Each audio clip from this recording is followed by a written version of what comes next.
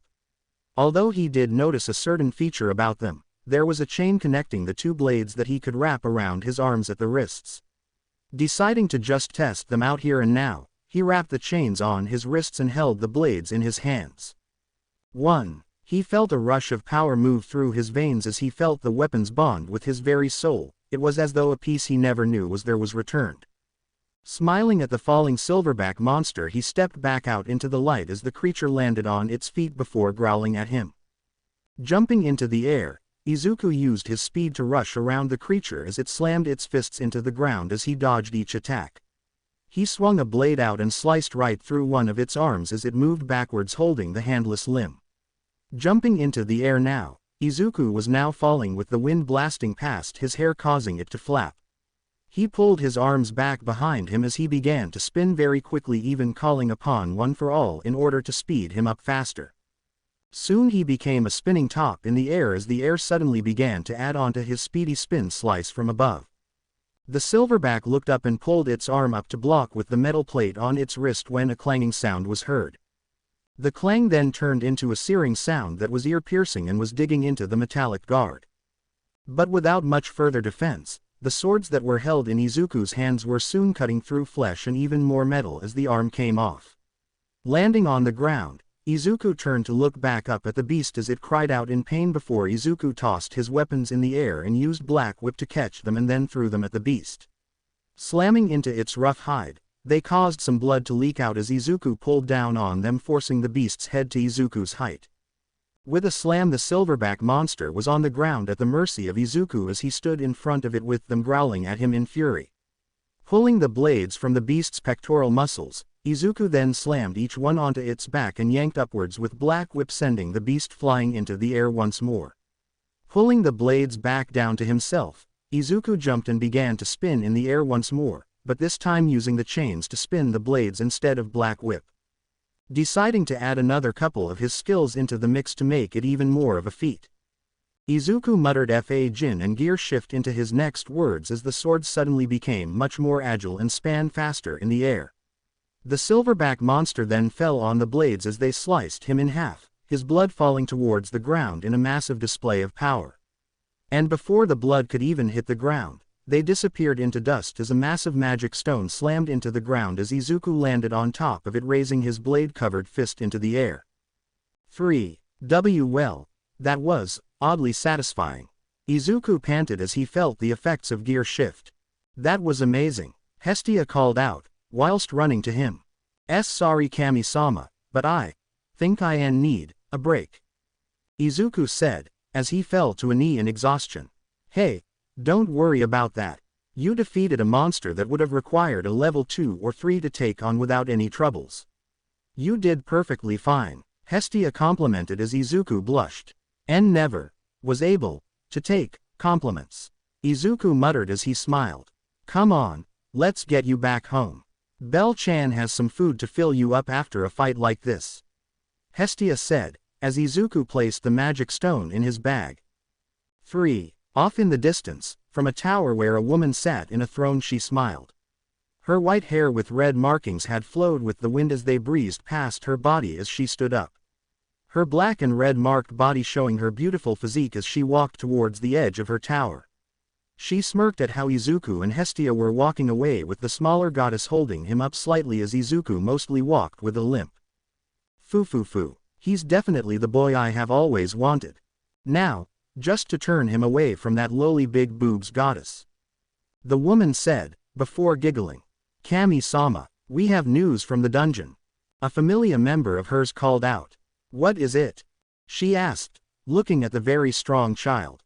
We have reason that a minotaur has been killed by that very boy and the white-haired girl who travels with him, the familia member said, as the woman smirked. Who is the white-haired girl? She might be a good familia member as well, she asked. Goddess Freya, we have reason to believe her name is Crenelle Bell. And the boy's name is Midoriya Izuku, the familia member said, giving the woman a name. Crenelle Bell and Midoriya Izuku, my those are some very heroic names. I can't wait to seduce you into my familia. Nobody can escape my charm, Freya said, as she giggled into maniacal laughter as her familia member joined in. Don't you laugh with me, Freya called out, slightly miffed. Apologies Kami-sama, the familia member cried out before leaving. Izuku rushed through a corridor as he led a group of monsters not far behind himself. He jumped to the ceiling of the corridor as he leapt over towards where a small wall was made before a girl jumped out from behind. Sprinting through the small horde dealing small blows, the white-haired girl gained a serious expression as Izuku landed in the middle of the group, sending a horizontal kick, killing each of the group before they turned into small magic stones. The two smiled at one another before giving the other a high five before collecting their haul for the day. Walking down the corridor to take the pathway back towards the entrance of the dungeon, the two conversed about their training with their weapons. "So have you been getting better at knife combat?" Izuku asked, as he walked next to Belle. "I've been training hard. It's really good to know how to use knives since they are my favorite weapon of choice," Belle said, raising her arms in the air to stretch. "That's well and good, just make sure that you know how to do close quarters combat without your weapon. You never know when you will be without it," Izuku warned as the girl giggled. "I know, Izu. It's hard to imagine that it's been a few more days since the silverback incident," Belle said, with a forlorn expression. "Don't worry about that incident, Belle-chan. I was able to handle it, I was trained for anything," Izuku said, chuckling. "But that doesn't mean that you should take on every single big threat that comes to our familia," Belle said, urgently staring at him in shock. "Why, you're right, Belle-chan. I shouldn't take care of everything on my own. I've lived on my own for so long in my world, that I've just got to work the asking for help thing back into my mindset," Izuku said, scratching the back of his neck. "You had better learn that, because I don't want to turn around and find you dead to a particularly strong enemy that could have been defeated had we teamed up," Belle said, as the two finally left the dungeon. The two continued walking forwards to the guild as they thought about how to get more Valis coins to pay off the debt their goddess took on for them. But as they were about to enter the building, a small ping of danger sense hit Izuku as he immediately pulled Belle to the side.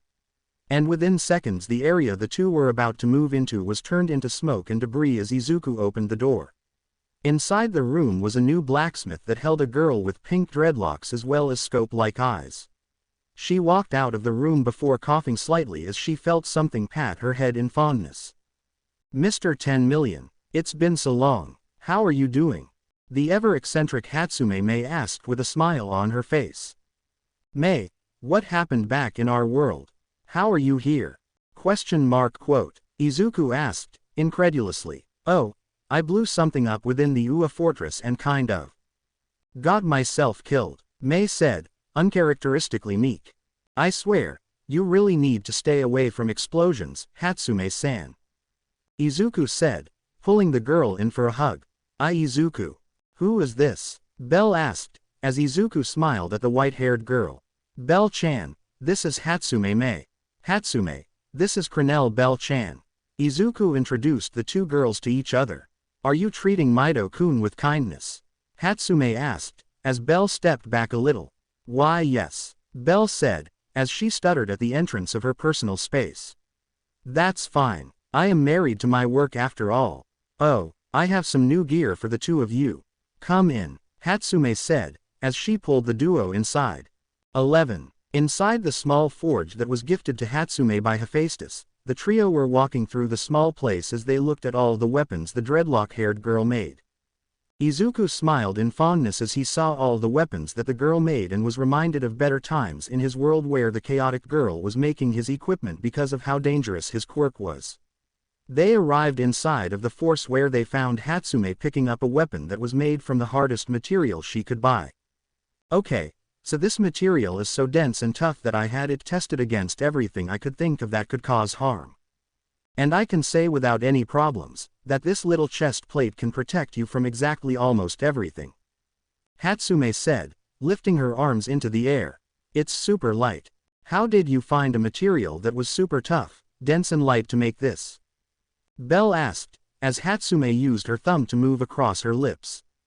"That is a trade secret," she said, happily before turning to Izuku. "Now for you, Mr. 10 Million. I have made a restructured gauntlet that I had made from your previous set from our world. Now though it's tougher as well as more streamlined with your lean physique," Hatsume said, pulling out two gauntlets made of the same material as Belle's chest plate. "Thanks, Hatsume-san. This means a lot to me. Now I have something to think back to our world." "Really, thank you," Izuku said, small tears falling from his eyes bringing the blacksmith girl into a hug, uncaring about how he got soot on his chest. Another happy customer. I just hope that I can get more than you two. Hatsume said, before chuckling slightly. May you could be our personal blacksmith if you want.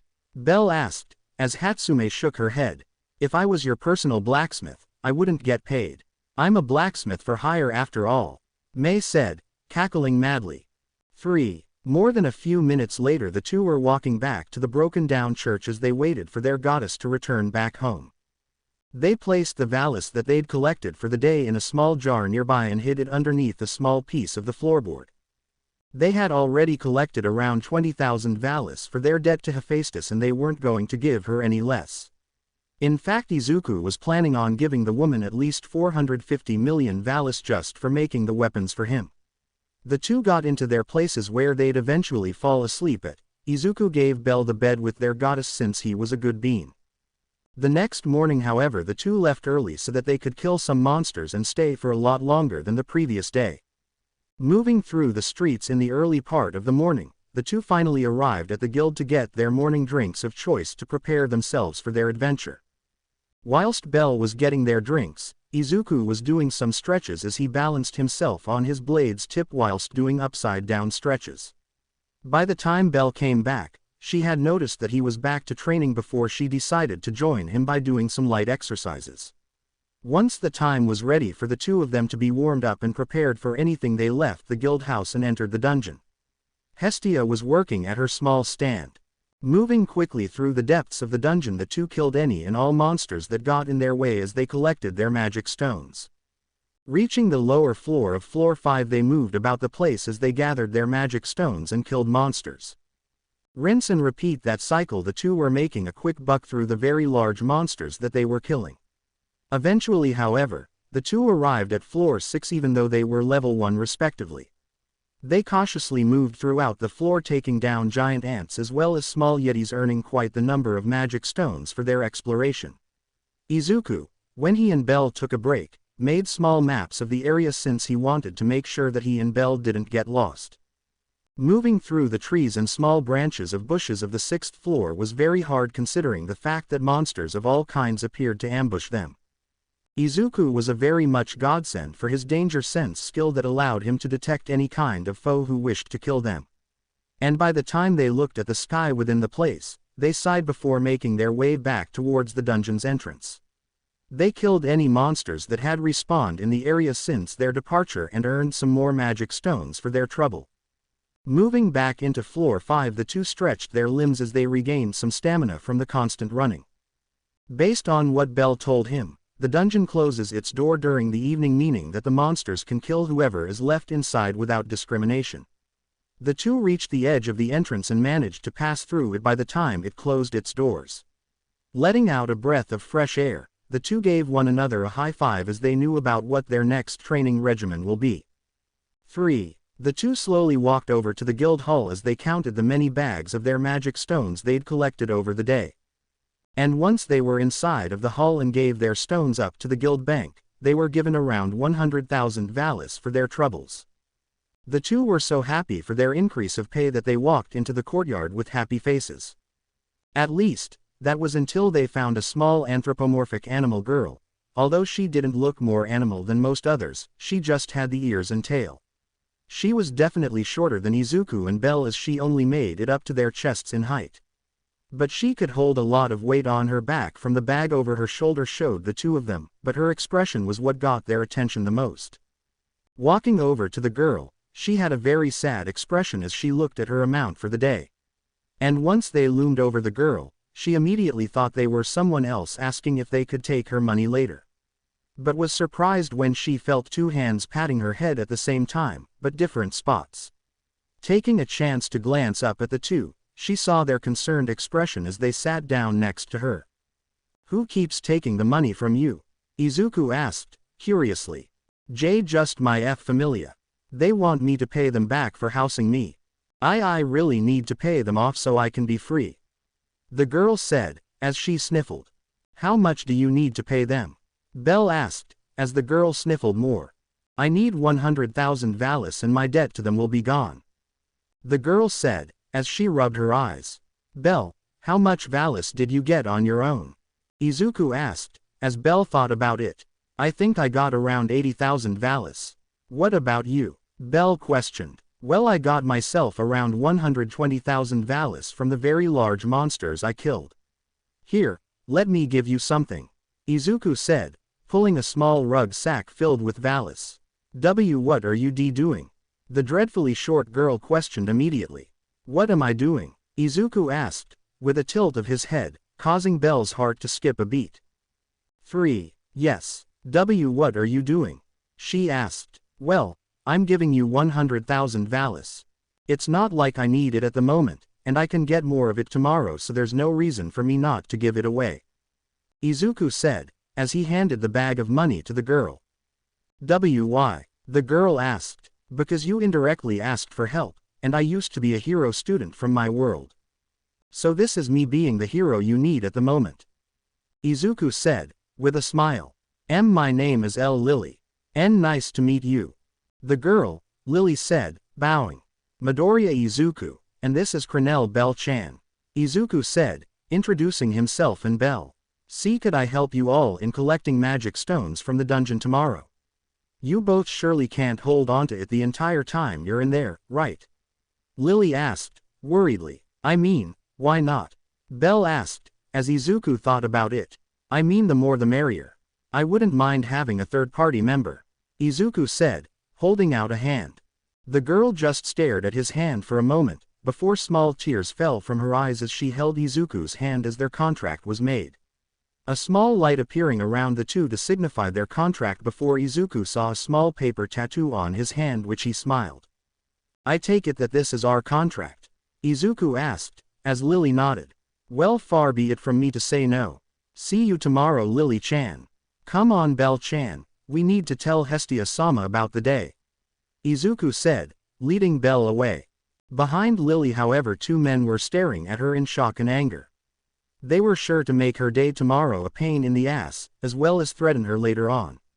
But that can wait, only time will tell when they are found out. Izuku was seen walking around Orario. He had nothing better to do since Hestia and Bell went to the baths in order to get themselves cleaned up. He was now left with nothing much to do, and he just decided to enter the dungeon to make some more money. He was casually walking through the dungeon when he heard the sounds of a struggle happening nearby. And moving as quickly and quietly as possible, he found himself the witness to a bunch of people attacking Lily as she was struggling to hold her bag of valis in her grip. For the last time, I will be paying you guys back tomorrow. I just needed to collect a few more valis. Lily said, as she tugged on the bag as hard as she could. Yeah, right. Your debt to us has increased, and we're taking that money so that you can give us more. The young man said, as he punched Lily in the face, knocking her to the ground. Hey, that's the money that was given to me. Lily called out, as she stood back up. Not anymore, the young man said, rushing to get away. I'm sure that you have a reason for stealing valis that doesn't belong to you. Izuku's voice called out, causing the young man to stop. What the who are you and where are you? The young man called out. I'm asking you one more time, I do not like to repeat myself. Why are you stealing money that doesn't belong to you? Izuku's voice rang out again.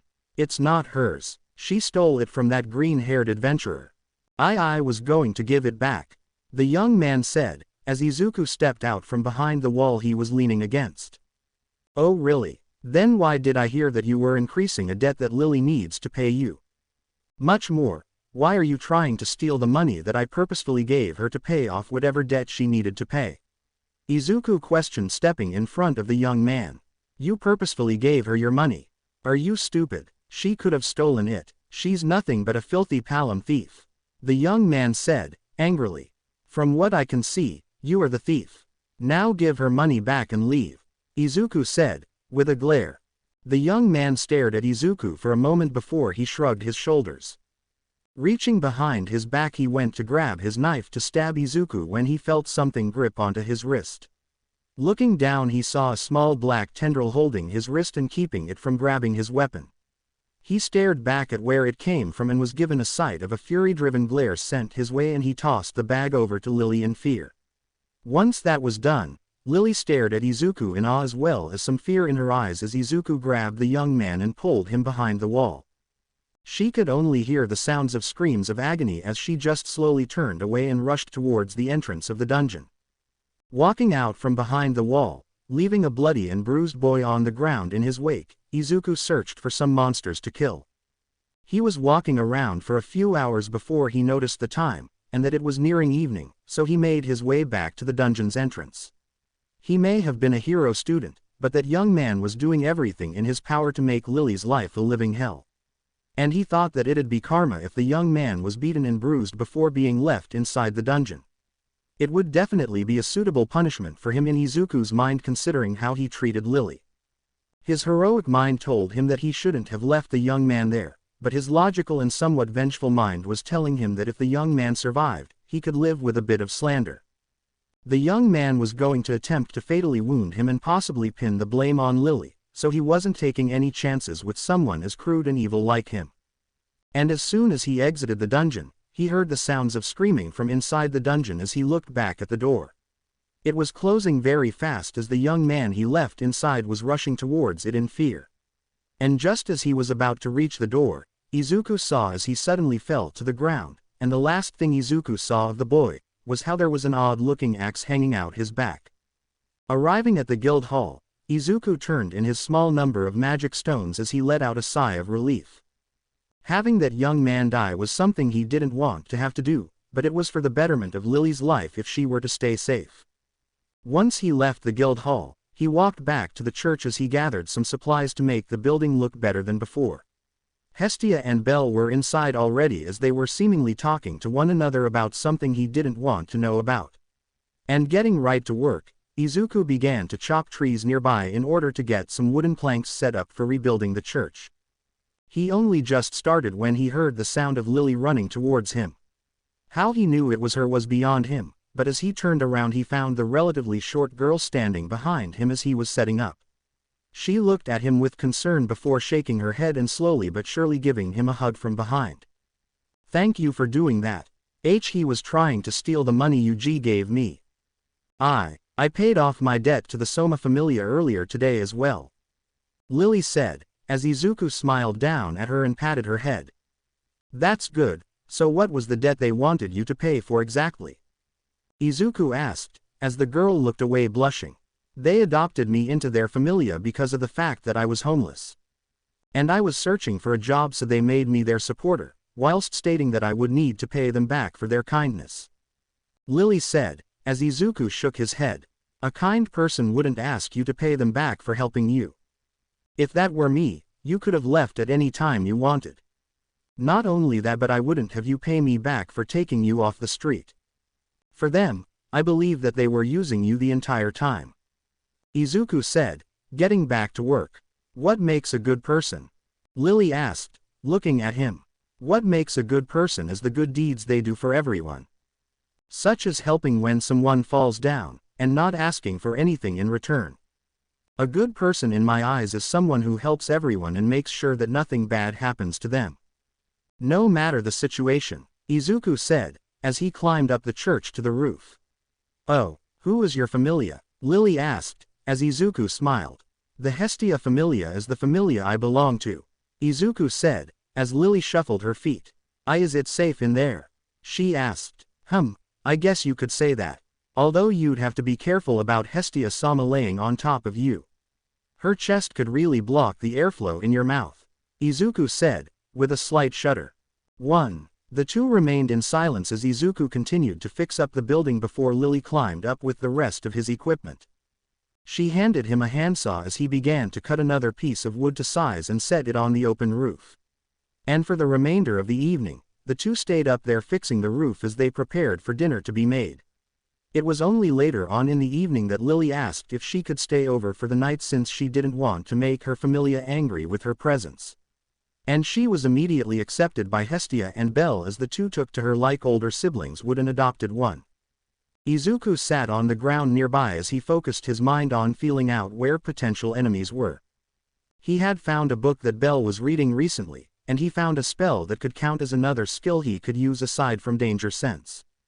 He really loved Danger Sense, but sometimes he would rather it not give him a very angry headache just for sensing malicious enemies. So he stayed on the ground looking over the spells he could find that could work similarly to Danger Sense. And he found one that worked similarly, but at the same time it didn't use too much of his mana for it. The spell was called Spatial Awareness, something that Izuku had learned back in middle school. He smiled down at the spell that he focused his mind into learning very quickly.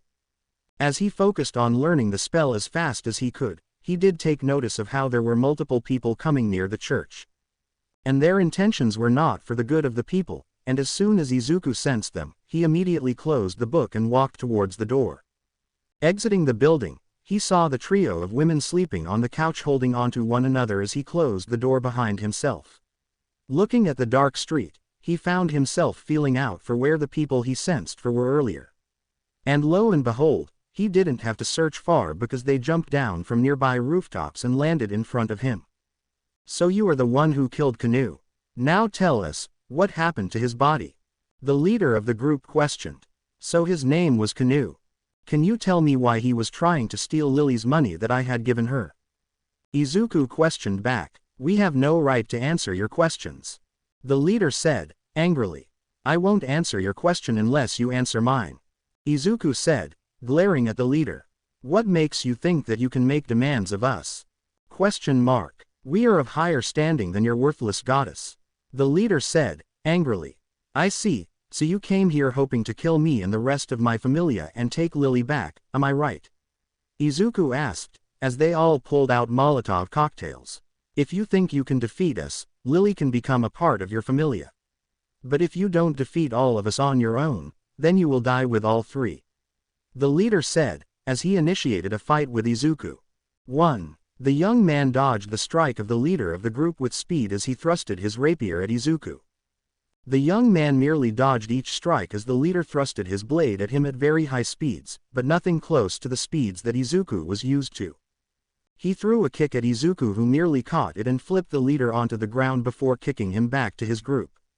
He cracked his neck and arms before he entered a combat stance whilst the entire group surrounded him from all sides.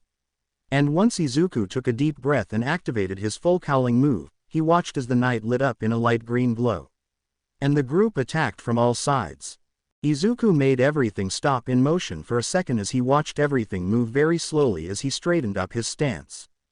He waited for the first opponent to thrust their weapon at him as he dodged slightly to the left of the first attack. Then he grabbed their arm and thrusted them in the direction of another blade, causing the user to suddenly pull back their blade in order to avoid a fatal attack. Then Izuku moved to the third attacker before he broke their weapon and sent the blade portion of it into the shoulder of the leader, who fell back to the ground screaming in pain. Izuku then ended the whole gang up on him with a roundhouse kick that sent one of the group into a folded position and sent him collecting the others right into the leader. 1. One of the group had managed to throw a Molotov cocktail at him that he caught with Black Whip and threw it back at the man. As he screamed in agony, Izuku used a nearby pail of water to take the fire out and allowed the man to tremble and cry in pain. Walking over to the group of attackers, Izuku glared down at them before kicking them off the leader before he held the man by his hair. Lifting him into the air to be the same height at his eyes, Izuku glared harshly into his eyes as the man just fearfully stared into Izuku's emerald-colored eyes. 1. If I ever see you coming here to kill my familia as well as Lily, you will not like what happens when I really let loose. I was only using about 15% of my full strength, and if I wanted to, I could have made your entire body go splatter on the walls. Nothing would be left of your body, as it would be nothing more than a smear of blood on the ground. Now if you don't mind, I would like to get back inside the church and read again. Now scram, Izuku said, as the group and leader rushed off whimpering about a demon in human skin. 1. With a sigh of relief, Izuku walked back towards the church before feeling a new presence nearby. Looking up into the air towards a rooftop, he found a woman with white hair staring down at him. And for some reason he felt his brain suddenly feeling attracted to her for a moment before he shook his head. He did not like the aura of the woman, nor did he feel any kind of love emanating from her form. And he entered the church with an empty mind. What will you do now, Midoriya? With the Soma Familia's reputation, they will surely slander your name. What will you do when everyone calls you a demon in human skin tomorrow? Freya asked to no one in particular. Over the next few days after Lily had been accepted into the Hestia Familia, the trio were entering the dungeon and collecting Valis. They were reaching higher amounts of Valis and were edging closer to their debt to Hephaestus. With the assistance of Lily, Izuku and Belle had been able to focus more on exploration of the lower floors of the dungeon without needing to slow down, unless Lily needs them to slow down so she could keep up. And with the trio earning more money each day, they were loving their lives being spent with one another. Belle had even learned a new spell called Firebolt, whilst Izuku fully mastered spatial awareness. Lily, not wanting to be left behind, had also attempted to learn a new spell to make sure that she could at least keep up with the two adventurers. Currently, however, Izuku was walking through the streets of Orario as he was looking at the rising sun. He smiled at how the sky had become a series of multiple colors as the sun rose into the sky as morning was soon coming to an end. He had left Belle, Hestia and Lily back at the church as he walked around the town of Orario as he got some fresh air. He passed by Miacha's little pharmacy and paid for some more healing potions as the god of the pharmacy smiled at him and thanked Izuku for his patronage. Leaving the small pharmacy, Izuku looked around Orario as he conversed with its inhabitants and walked through its streets. He eventually came across a weird section where the inhabitants of that particular sector of Orario was filled with very beautiful women. Izuku kept his eyes away from them as he walked through, taking in their very reality of being what the people in his world called whores. Shaking his head at that particular thought process, he continued walking down the street as he noticed someone walking through the crowd. She had long white hair with an attire of red and dark purple markings on her dress as she looked at him with her violet-colored eyes. He stared at her for a moment, before shaking his head and walking away from her location. He was very disturbed by whatever that feeling was when she stared at him. It was as though she was attempting to seduce him just from a look. And that was something he knew couldn't happen, considering multiple people had tried that in the past and had failed. He'd run into his fair share of all-for-one's assassins who had tried seductive actions to get him to lower his guard.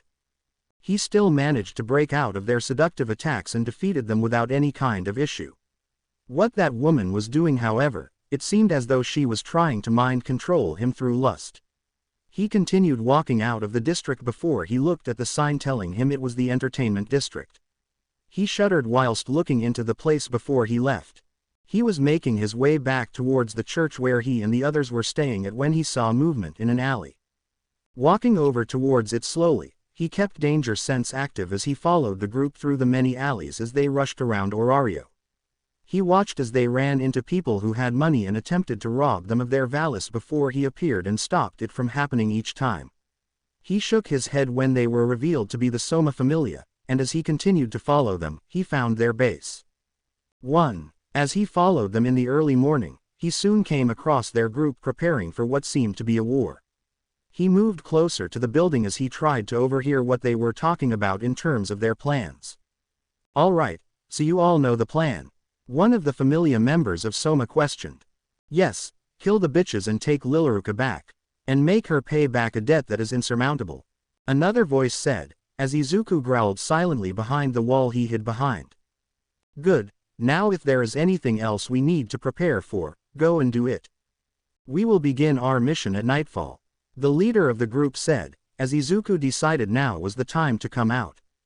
"You know, if you are going to make plans about a certain group of people, you make sure that the person you are doing it because of them isn't nowhere near your home." Izuku's voice rang out from around the Soma Familia home.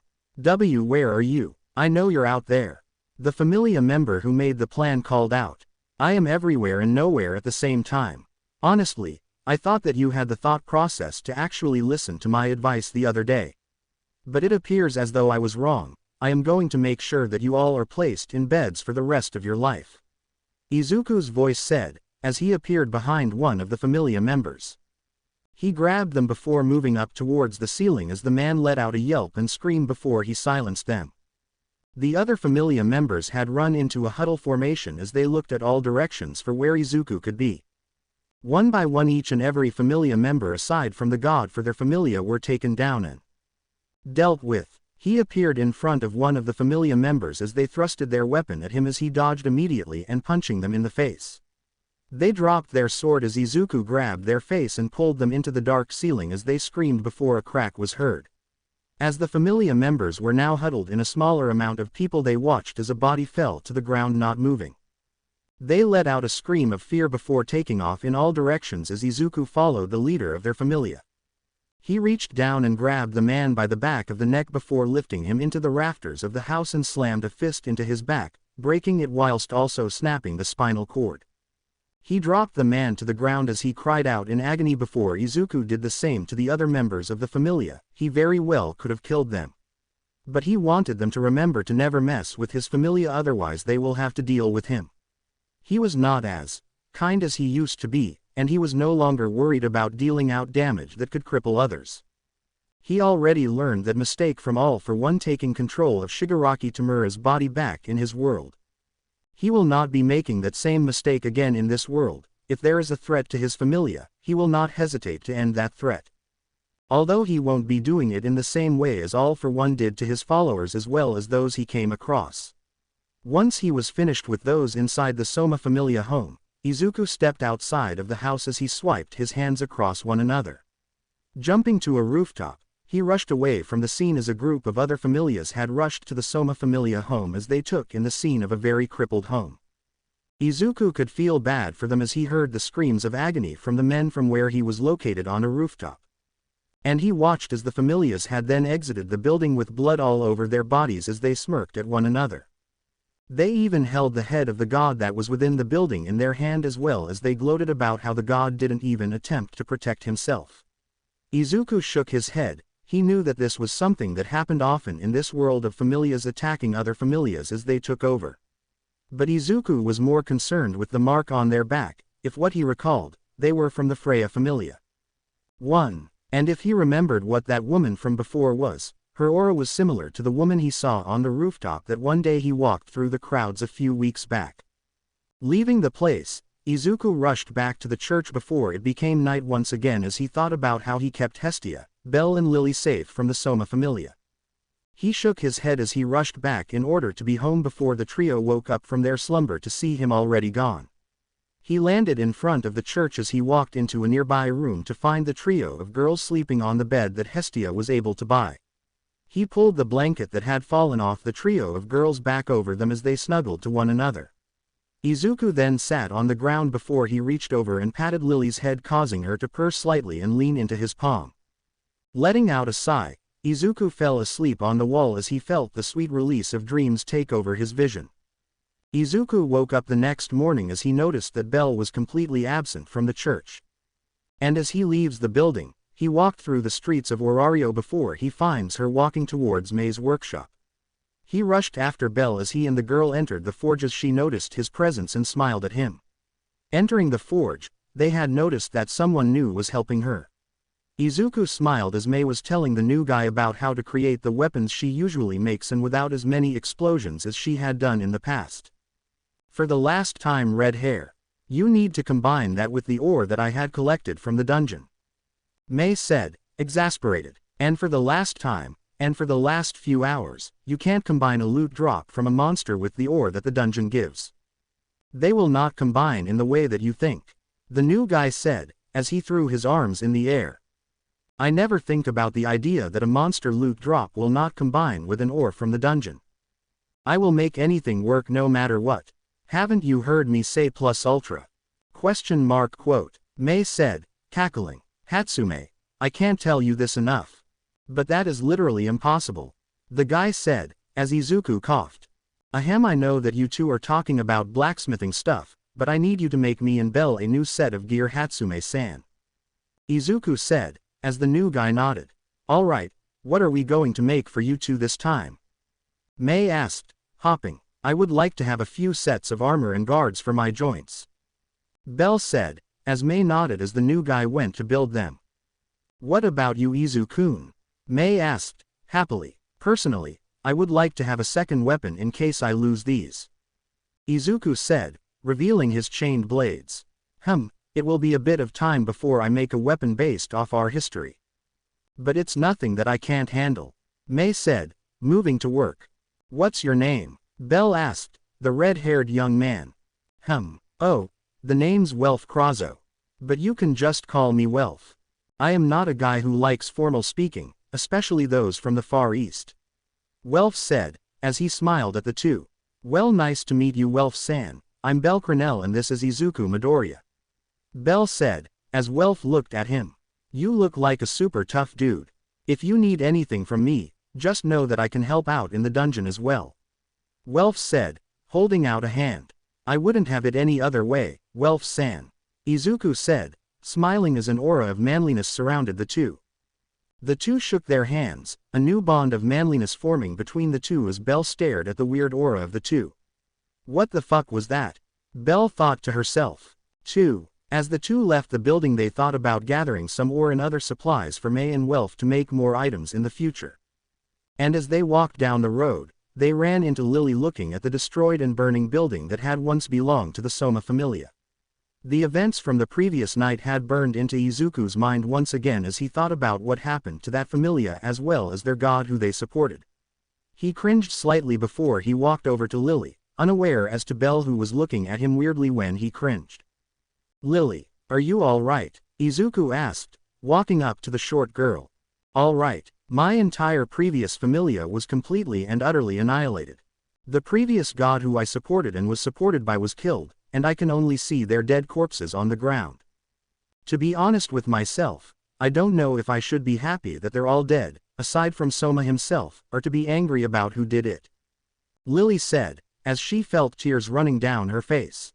Don't worry, Lily, we'll be there for you. Bell said, pulling the girl into a hug. I just wanted to say goodbye to them one last time before joining Hestia-sama. But now they're gone, and I can't help but think that I'm the one to blame.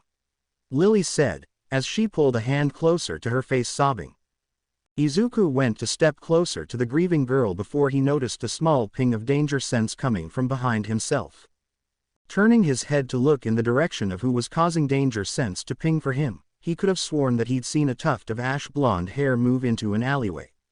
A vision blurred in front of his mind of a psychotic young woman in a tan-colored cardigan as she raved on and on about blood. And he shook his head at the vivid memory relapse as he walked over to Bell and Lily, making sure that they had someone nearby to keep them safe. 5. Getting Lily to bury the bodies as well as say their prayers to the dead was really easy. Putting the multitude of bodies inside of it was another thing entirely. She had shown clear disgust towards a few of the Soma Familia members as she muttered about molesting bastards under her breath.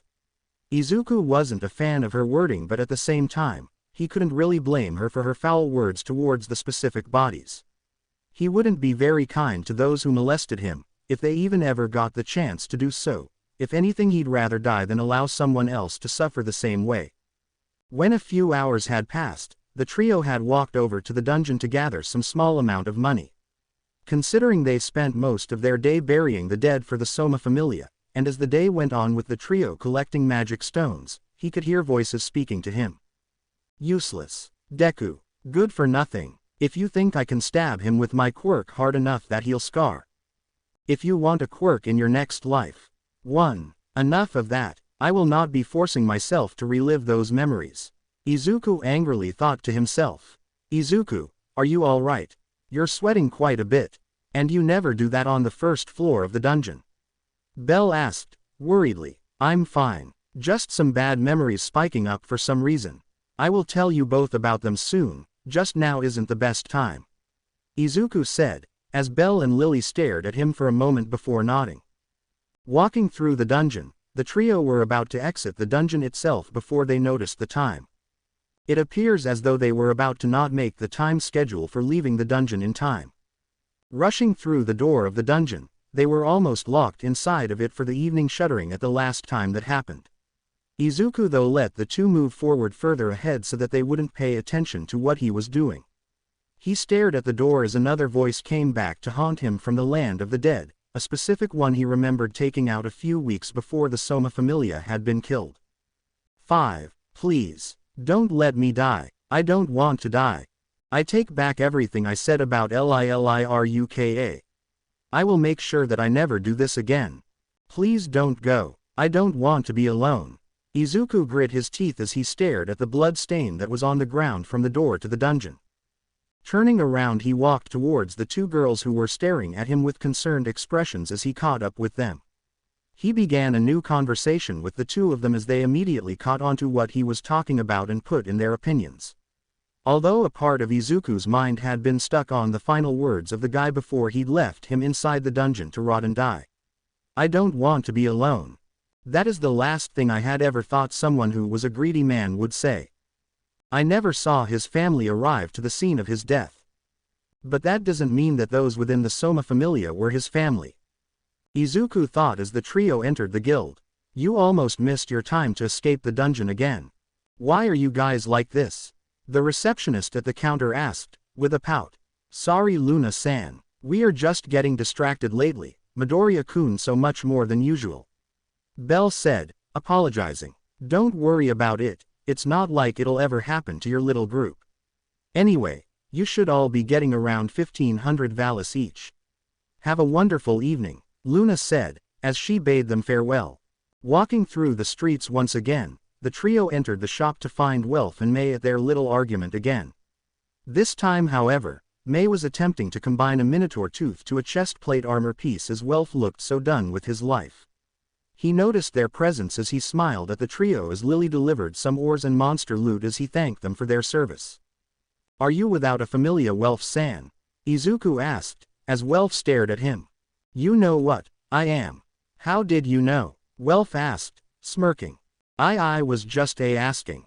I don't swing that way, Izuku said, as Welf belly laughed. I know, but you should have seen the look on your face. Anyway, thank you guys for the monster loot and ores. I can make some really good stuff with this. And to answer your question, Midoriya-kun, no, I am not in a familia. Welf said, as Izuku smiled a little. Would you like to join the Hestia familia? Izuku asked, as the young man froze. Why, you're sure that you want to have me join you guys? Welf asked, as Hatsume came out. Wait, I can easily join your familia as well.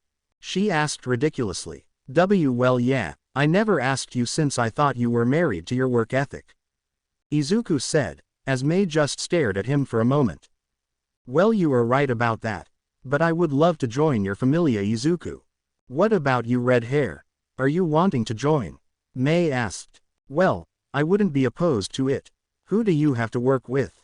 Welf asked. Well, it's currently me and Midoriya-kun. Lily will be joining us tonight. Belle said, as Welf nodded. The goddess Hestia is the goddess of the hearth and family, so what the heck? I might as well join. I just hope that I'm treated as a normal person. Welf said, as Izuku pulled out a hand. Join us later this evening. Hestia-sama will be happy to allow you both in. Izuku said, with a smile. Count me in, Welf said, as May jumped onto Izuku's back. Heck yeah, she called out, causing Belle and Lily to glare at her in jealousy.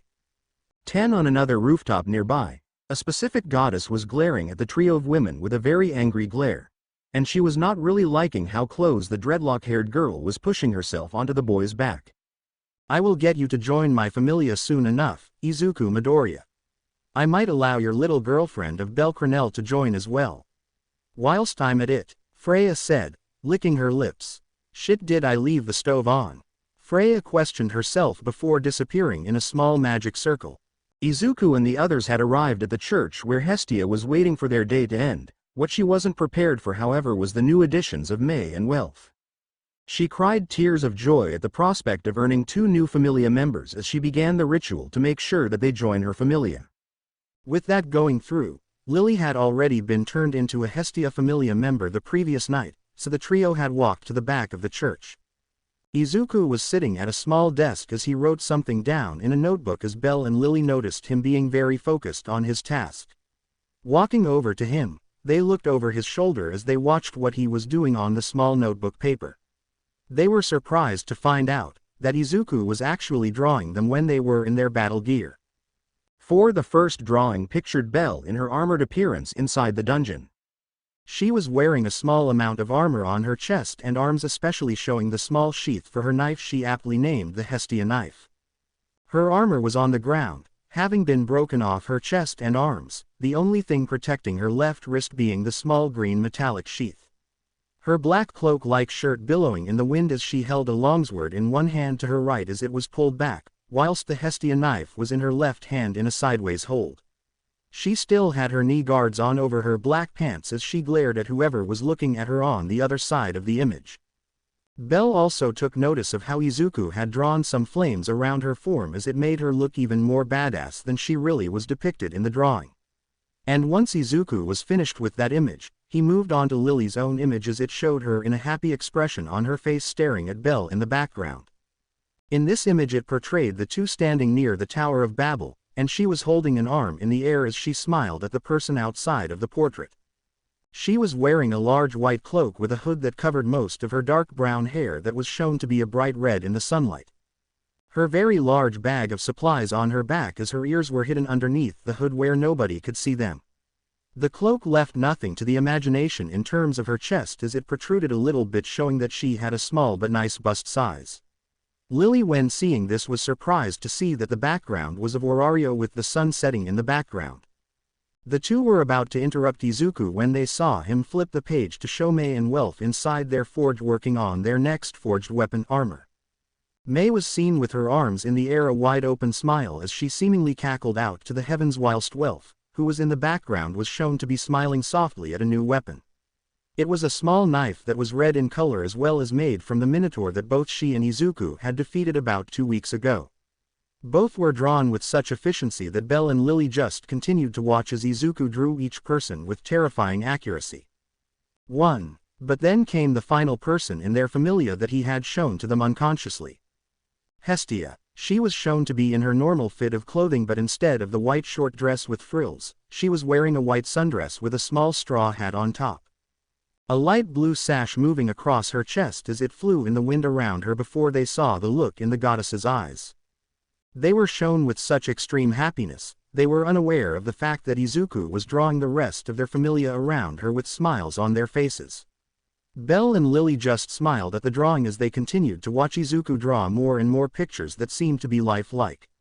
However, the two girls noticed how Hestia's breasts were definitely shown a lot more through the sundress. The next morning Izuku woke up at his desk as he stretched his body thinking about whatever was supposed to happen today. But as he looked around the surrounding area, he found that he wasn't outside in the real world at this point in time. He was currently inside One for All as he stood before the previous bearers of One for All. They looked at one another as they smiled at him before they spoke to him about the good news based on the information they have. 9th, it appears as though that in your death in your world, that my brother had faded from that plane of existence. Yoichi said, as Izuku just sat there confused. Didn't he have the strength to kill me though? I thought he did, Izuku muttered as the Vestiges smirked. You managed to complete something that we never could in the 100 years since All for One has reigned on Earth.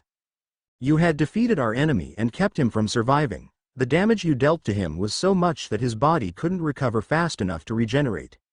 All Might's Vestige said, as he smiled at Izuku. Wait, does that mean? Izuku asked, as the other Vestiges nodded. All for One has been erased from existence in our world. Not only that, but from what we could feel from One for All, it has been exactly 10 years since your death in our world. Yoichi said, as Izuku started to cry. At least everyone was safe. I never thought that I'd die against All for One, but if it means that everyone can live safe and sound. So be it, Izuku said, with a tearful expression. With that sort of news said and over with, Banjo had walked over with a very serious expression on his face as he looked down at Izuku. Although Izuku did take notice how the man was slowly disappearing from the Vestige world, and as Izuku looked at the others in alarm he felt himself becoming more and more worried. What is happening? Are you all leaving me? Izuku asked, looking at each Vestige. Young Midoriya, the power of One for All has reached singularity. And because of that, you will be holding the power until the end of your life. But that doesn't mean that you can't finally live the life of a teenager that was stripped away from you in our world. The Vestiges' mission of defeating All for One has been completed by you, albeit indirectly. Because the mission was completed, they're fading from existence. All Might said, as his form just stayed solid. So they're all leaving me behind? Izuku asked, as All Might shook his head. Nope, I won't be leaving your side. What kind of teacher would I be if I just left you high and dry? Haha. Worry not, young man, for now and about a few years, I am going to remain here.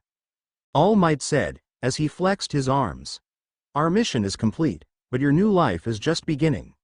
We are leaving because our mission is complete, and we will be passing through the realms of the undead. We've been alive for hundreds of years, and we are being put to rest. Although Yagi has been here the least, he will be gone within the next year and a half. Now stop beating around the bush with those women, and just get laid already, Banjo said, as his form suddenly disappeared. As the other Vestiges barring All Might and Nana Shimura disappeared, the woman was staring at Izuku with a look of pride. She then smirked at All Might and Izuku and pulled the two in for a big hug, and as she squeezed the two of them into her very voluptuous chest, she giggled as the two blushed crimson. Don't worry about us, Izuku. We'll still be here, just faded and our quirks still with you in remembrance. Nana said, as she looked to Yagi. I'm so proud of what you've become, Toshinori. Make sure that Izuku doesn't fall down the path of villainy within this world, otherwise I will come out of my dead retirement to beat you to death with a hammer. Nana said, before suddenly disappearing in a small cloud of white motes of light. I think I'm afraid of my master. Toshinori muttered to himself, shuddering. What's the worst that can happen, All Might? Izuku asked, with a tilt of his head. You wake up to getting a blowjob. All Might muttered before sending Izuku out into the outside world. As soon as Izuku was thrusted out of the Vestige world, he looked under the desk to find that nobody was there and let out a sigh of relief. Before thinking about it, how did he even know to look down there to make sure nothing was wrong with his crotch? Whatever, he needed to get prepared for the exploration of the dungeon today. There was going to be a very big expedition by the other famous familias as they were going to see how far they could make it in the dungeon without leaving it, and based on the information he'd heard from everyone, they couldn't reach further than floor 10 of the Tower of Babel. So as he left the small side room, he entered the main building as he found that Welf and May were arguing about whatever new forge item they'd be making. However, Izuku did take notice that some of his drawings were placed up around the building as he stared in awe of them. How someone from the Familia had managed to pry his notebook out of his sleeping hands he wouldn't know, but it looked nice to have them on the walls. He gathered his supplies for the multiple-day journey inside the dungeon when he was pulled to the side by Lily and Belle.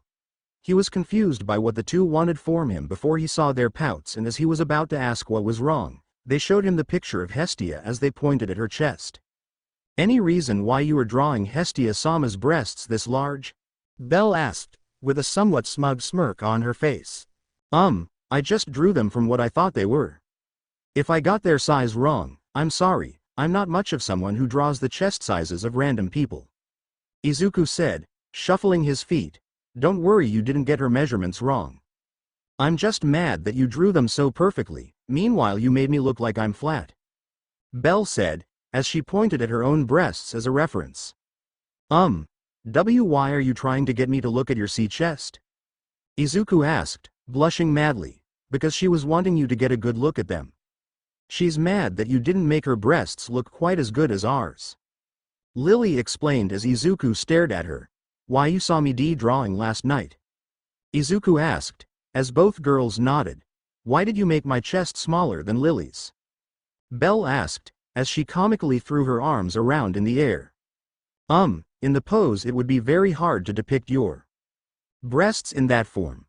I made it flat because it would save me time and make the image look better. Izuku mumbled as he looked away. Wait, are you saying that my breasts would have gotten in the way of the image? Belle asked, as Izuku nodded. I don't like drawing breasts because of the fact that they can change positions in battle. I had a classmate who had her breasts hanging out from her hero costume, and I was shown a lot of cleavage when she fought. Izuku said, looking away pointedly. Alright, you're forgiven. I know that my breasts are not very big, but I at least want a drawing where you get their firmness as well as size correct. Belle said, pouting. Izuku just stared at her for a moment before steam slowly flew out of his ears as his brain fried from that little conversation alone. As Izuku and the others left the church, they all made their way to where the other Familia's army of adventurers were gathering around the Tower of Babel. It was a place for every single Familia to meet up and prepare themselves for the multiple-day journey into the dungeon and map out where each floor goes. Izuku and his Familia members of Belle, Lily and Welf made their way to the meeting as they sat on the outskirts of the whole meeting. Izuku had made it well known in the past that he would rather stay outside of the whole meeting and keep to the shadows. He already had the life of a hero in the limelight. Now was the time to be the hero in the shadows. An underground hero, if you will. Belle was standing next to him as she saw his face morph into concern when the leaders of the expedition had shown that their members were all around level 4 consecutively. "Is there something wrong, Izuku-kun?" Belle asked, as Izuku shook his head. "I'm just concerned as to why we're not leveling up fast enough." "We're what, level 2 now?" Izuku questioned. That is mostly thanks to our skills though." Belle said, looking concerned at Izuku. "I know that, Cronel-san. But that only means that we need to work that much harder in order to level up. We need to make very big kills in the dungeon if we are to level up faster, meaning we will need to take down multiple monsters that could give level 2s a very hard time." "Without any kind of trouble," Izuku said, as Belle nodded. "This is definitely dangerous. You have the Minotaur horn, right?" Welf questioned. "Yeah, I do. What do you need from it?" Belle asked. "I can turn that into a magic item for you to use. It will give you a slight element to use for it though. It might work very well with your ability to control firebolts." Welf explained as Belle nodded. "I will head to the forge. It shouldn't take too long to make," Welf said, as he rushed towards his and Mei's forge. 5 Izuku, Lily and Belle watched the meeting for a few more minutes as they thought about what their game plan will be for the tunnels. They were whispering to one another as they came up with a plan on attacking the monsters that get in their way, as well as making sure that any attacks on monsters are fatal ones. If they can get a monster who is higher leveled than them fatally wounded, that means that they could show that they should have their level increased faster. Their whispering was ended when the expedition was slated to start in a few hours, and they still hadn't heard word from Welf as of yet. So they needed to wait for him to arrive with Belle's new blade weapon, armor that had a flame element. During the multiple hours-long wait, Izuku had pulled out a large piece of paper. He was about to draw the previous bearers of One for All standing against their long-lost foe who was killed in his world. He started with the first user of One for All, Yoichi Shigaraki. He drew the man's facial features as well as hair before he moved on towards the body as he had him in the front of the group. On Yoichi's left and right were Kudo and Bruce, both in their tactical gear as time went on through the drawing. A bit further back was the fourth user, Hikage Shinomori, as his white hair flowed through the wind as he silently looked at his opponent. Next to him was Daigoro Banjo, as the man was given a very black and red style of color that had him look like a badass. Behind him were Enrokubo and Nanashimura as the two glared at their enemy who was not too far away in the picture. And finally, standing high and mighty behind the group of heroes in the picture, was All Might. He was in his prime look as he stood at 7 feet 9 and had a very muscular and lean frame, his golden hair in 2 tufts hanging up like rabbit ears. For each user of One for All, Izuku had used their specific coloring that he'd seen them when he first got a glimpse of them in the sports festival in his world. Yoichi had a small green aura that was surrounded by a black outline showing a small black wispy cloud moving across his limbs and head. Next was Bruce and Kudo, who had been almost entirely covered by a salmon pink and indigo-colored hue blocking most of their features. After them was Hikage, as the man had his arms and torso covered in a dark blue color of hue as he had a hand reached out as if to block an attack. Next to him was Enrokubo, who had a teal-colored hue as he was letting loose his quirk of smokescreen around the users of One for All. Above the group was Nanashimura as she held a purple-ish pink aura as she was seemingly roaring above them. On the ground next to Hikage was Banjo as the man was holding a shotgun in hand as he was aiming it towards their foe. And finally at the head of the group was All Might, his trademark smile on his face as he was flexing in front of their foe. Standing across from the group was All for One, the villain who was their quirk's nemesis. He was covered with a destroyed city background to represent the evil he posed himself to be as. His aura was covered with a pure red malicious aura that was bordered by white outlines as he held someone underneath his arms. Underneath his arms was Tenko Shimura as he had a bunch of hands covering his entire body except for his eyes as he glared hatefully at the One for All users. Moving back to All for One, the man was wearing his suit and tie, except there was a stark difference from how the man was portrayed in the memories. Izuku had the man wearing his mask over his face as he was holding his arms out to the sides as if he was gloating to the one for all users about their failures. Once he colored the image in, he smiled down at it before putting it back as he heard Welf's feet stamp near them. 7. I got it finished. It took me an hour, but I managed to get here in time. Welf said, as he noticed Belle was stretching. Well, you made it just in the nick of time. We should be stretching to prepare ourselves for the long trek. Belle said, as Izuku stretched his body as well. Nothing like getting a good burn in your limbs for an expedition through a potentially dangerous dungeon. Yup, nothing at all, Lily said, as she did her own stretches followed by Welf. Well, if we're going to be stretching, we will at least be warmed up for the long trek. How long will this be? Welf questioned. It will last about a few days. We will be in the dungeon for about 3 days before we make our return through the floors. So all in all, we'll be in the dungeon for about 5 to 6 days depending on how fast we can traverse through the lower floors. Izuku said, as Welf nodded. With that all settled, they all followed the large expedition entering into the dungeon as they spoke. And following after them all, the small squad from the Hestia Familia had stuck next to one another as they walked the path that the expedition of adventurers had walked. They were on the outer shell of the formation as they took out the small fry monsters that attacked the main force. They took down killer ants, small minotaurs, and many more monsters that came from the dark confines of the dungeon. They were flanked by multiple people from the main force of adventurers who were all around level 3 and beyond. Pushing past the furthest the small squad had managed to reach, which was floor 7 by the way, they had finally reached floor 8. And they were taking on multiple monsters who were around their level consecutively or just a bit more than their strength individually. Izuku however used the experience he'd gained from his old world, which translated into the way he fought. He used Black Whip to toss his large blades around in a way that was very precise at the same time could be viewed as berserker-like in nature. But to the people who had a lot of experience in battle, they could see the precision on the bodies of the monsters he'd taken down on his own. Deep cuts marred their bodies, but at the same time, before the bodies disappeared, they opened the gashes and found broken bones. Midoriya's strength alone was enough to break bones of a monster who'd been supposedly at a higher level than the boy himself. And the multitude of level 3s had kept a very close eye on him, hoping and praying that he wasn't a monster in disguise. And as Izuku increased his kill count, the other higher-leveled people watched as Izuku did more teamwork when it came to taking down monsters in the dungeon. Most of these adventurers were the ones who valued strength over teamwork any time of the day as they spoke quietly around the Hestia Familia about their teamwork. Eventually they made it to the floor boss room as they looked at the relatively safe area for them to relax in for the night. They'd managed to get to floor 8 in one day, and that was something great for their adventuring party. So as they prepared to sit down and rest, the area around them suddenly became inflamed by energy as a very large person appeared before them all. 2. It was a very large monster that looked skeletal in nature. It had a human-shaped skull whilst most of its body had moved about the ground as if it used to be a massive humanoid centipede. It attacked the adventurers in the middle of the formation as it attempted to kill each and every one of them with its superior speed. Even the prodigal Ice Wallenstein had speed blitzed it and was barely able to keep up with its unnatural speed. As she was barely able to keep up, the more physical fighters were unable to hit it whilst they were incapable of dealing enough damage to kill it.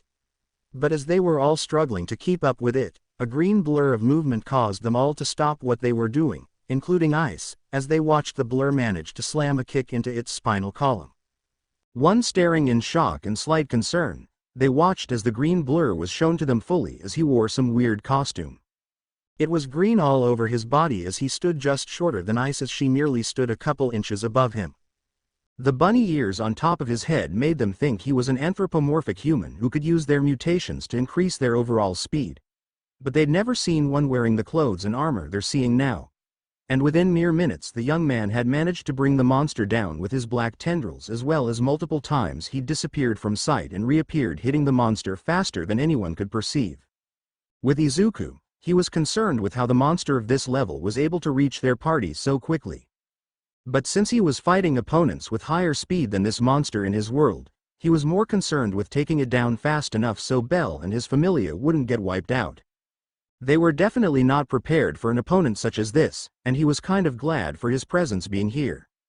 As he went and used gear shift to speed blitz the monster faster than it could perceive, he landed a series of Detroit smashes on it, causing shockwaves to blast out from its bones.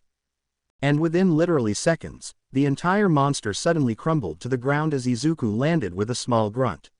Looking down at his hands, he noticed that they weren't broken or bruised from hitting something as hard as that monster's bones. He smiled to himself as he saw the armor plating around his hands looking simply as good as new. I've really got to thank May for giving me that gear before leaving the church. It really made sure that I didn't hurt my hands from slamming it with multiple Detroit smashes. It was very durable. Izuku muttered to himself. How in the fuck did you do that? A familiar voice rang out. Izuku asked, before a furred hand slammed into his face. Getting up from the ground, Izuku looked over at who just punched him in the face and found Bet standing there with a furious expression on his face. Standing up as if nothing had happened to him, he dusted himself off before looking into the taller boy's eyes as he glared at him. Everyone in the surrounding area became suddenly frozen in place as soon as Izuku began to glare at the taller level 3 adventurer. 4. There a reason as to why you attacked me unprovoked? Izuku questioned. Yeah, there is. How in the fuck did you take that thing down? Ice was barely able to keep up with it, and she's a level 3 like me. Bet called out, as Izuku stared at him. I fought people who were very much faster than that monster. Call it experience, Izuku said, as he went to walk back to his party. You don't get to leave with that kind of bullshit excuse. You better tell us all about how you managed to defeat a level 4 boss monster. Bet yelled as Izuku froze in place. That thing was level 4. Izuku questioned, incredulously. Yeah, what about it? Bet called back. It was tough, but clearly it wasn't strong enough to be taken down by 3 punches at my maximum strength. Izuku said, as Bet just stared at him in complete confusion. We need to see what your skills are. There's no way that you are this powerful as just a level 1. Bet said, as he turned Izuku around forcefully. Izuku struggled when Bet began to pull his shirt up and over his torso, gaining the attention of Bell and the rest of his party. As he continued to struggle, Bet had managed to tear the shirt that was for Izuku's lower back before the shirt was completely torn off Izuku's upper chest. And everyone who was looking at the two's interaction between one another and saw Izuku without a shirt. Scars from years of abuse as well as battle from his world was shown to the people on the adventure into the dungeon as they stared at him with shock. Bell was acting normally but could see Izuku's eyes slowly becoming smaller and smaller as Bet stared at Izuku with complete shock. Bell rushed over and dragged Welf with her, Lily rushing after them not far behind the duo. Getting in front of Izuku, the trio had placed Welf's overcoat over Izuku's entire torso as he covered himself. Moving to walk away, Izuku felt someone's presence coming up behind him as his aura immediately changed to a very hostile one. Don't you dare come near me again. I will not hesitate to take your head from your shoulders if you ever come near me again. Izuku yelled as he walked down the path as Bet just stood there in complete shock and slight anger. I didn't mean to tear his shirt off. Bet muttered to himself. 1. Walking further ahead down the 9th floor of the dungeon, Izuku was followed by Welf and Bell as Lily was in the back. She had been quiet since she'd seen the scars on Izuku's back and torso, especially since the tattoo of Hestia's Familia language on his back wasn't covering most of the scars. Welf was still trying to find words for what he had seen with the rest of the adventurers' party before they were attacked by a group of monsters. The small squad had taken the small army of monsters down without any kind of problems and were approached by someone else. They were slightly shorter woman who came up to their small group, her face covered in a dark shadow. Izuku looked at her, his eyes pinpricks as he stared at her with trepidation before she bowed to him. Izuku's eyes slowly regained their width as he watched the girl bow to him in apology. I'm sorry for what Bet did to you. He has a hard time dealing with his emotions, and nobody has fixed that for him. And I know that it's not right, but can you please forgive him? He wasn't even meaning to tear your shirt off, the woman said, as Izuku stared at the slightly shorter girl. I'm sorry doesn't cut what he just did. I'm not a fan of my own scars. I feel ugly when they are out for everyone to see. If he wants to apologize, I will accept it, when he decides to come apologize to me for it. Izuku said, as the girl nodded. For what it's worth, I was not thinking this was how we'd meet. The girl said, as Belle fangirled about the woman. Oh my god, you are Ice Wallenstein, I really need to have your autograph. Belle said, pulling out a piece of paper. Am I famous or something? The woman, Ice asked. Are you not aware of your fame? Lily asked, changing the subject from Izuku, who looked appreciative. Not really, I pay more attention to clearing the dungeon. Ice said, as Lily and Belle continued to hamper her about her adventures. 3. Welf and Izuku took off ahead of the group. Once they were all alone with one another, Welf looked into Izuku's eyes as he made sure that he was clearly alright. You okay, bud? Welf questioned. I should be alright. I'm not very kind when my past scars come out. Izuku said, as Welf nodded. Not everyone likes to wear their scars from their past out for all to see. I can clearly see that you are like that. Do you want to talk about them? Welf questioned. I got most of them in the world I originate from. I was really more fearful of my surroundings back then. I was in a world W where superpowers W were the normal. And I didn't, Izuku said, before pausing. You didn't have a power that everyone else had. Welf finished with a question. Why yeah, I wasn't treated as well as one would think. I was treated as if I wasn't even human, it was as though I shouldn't have ever existed. Izuku said, as Welf pulled Izuku into a side hug. Don't worry lil guy, from how you look. You hide a lot of pain from everyone, but if you keep that anger and sadness bottled up inside, it will erupt at some point in the future, and it will cause you to hurt someone either emotionally or physically when you eventually snap. It'll be better to talk to someone before that happens. Welf said, patting Izuku on the back. That will happen later. I need to focus on the adventure in here. Izuku said, as Welf nodded. Let's allow the others to catch up. Welf stated as Izuku nodded.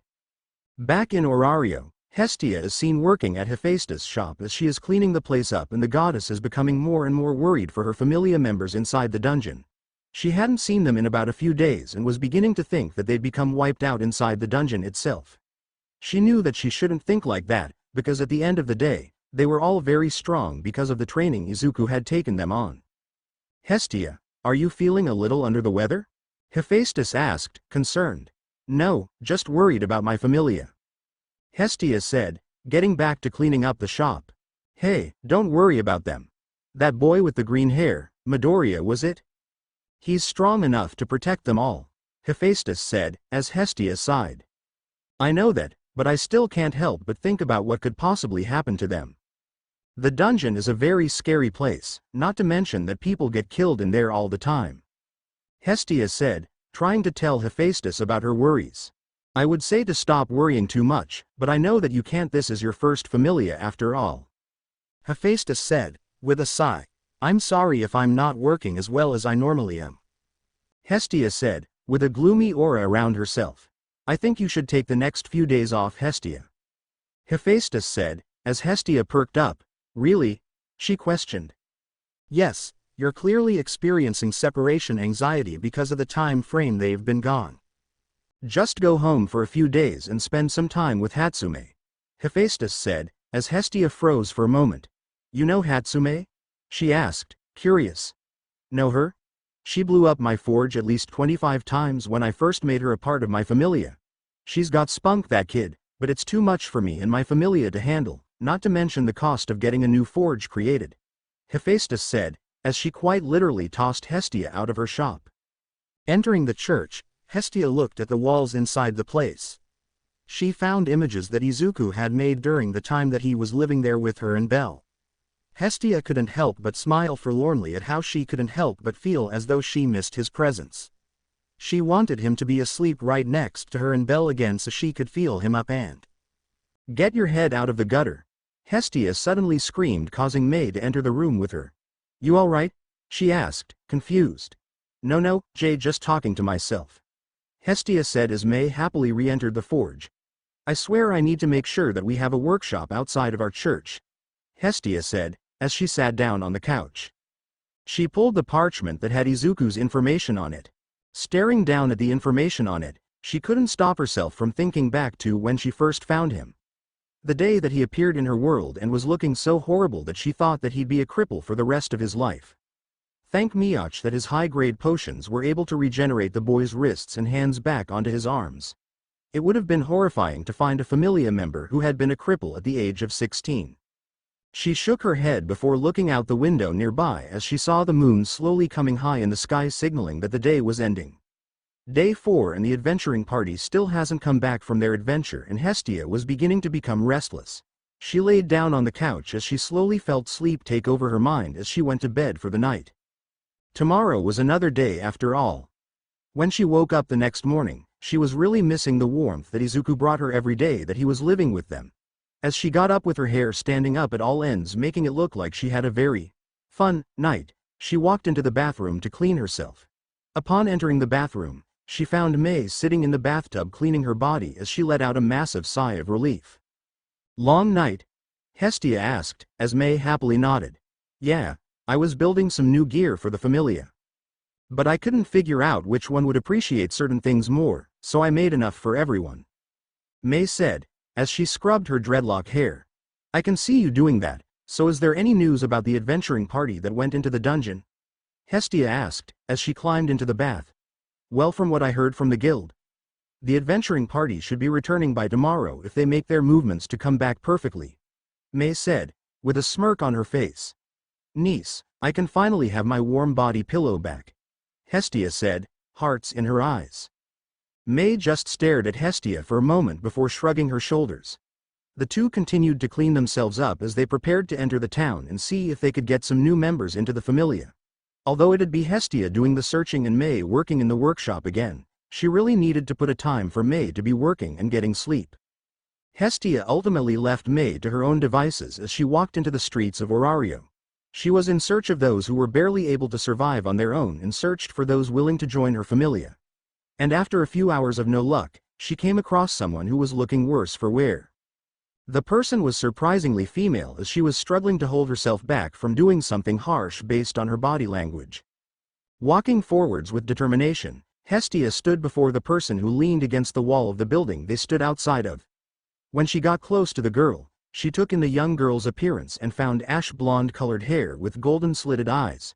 As soon as the girl took note of Hestia's presence, she immediately hissed at her as Hestia placed her hands where the girl could see them.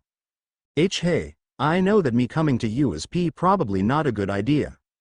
But you looked like you needed help," Hestia said, as the girl suddenly gained glazed over eyes. "You? Help? Nobody's ever helped me," the girl hissed.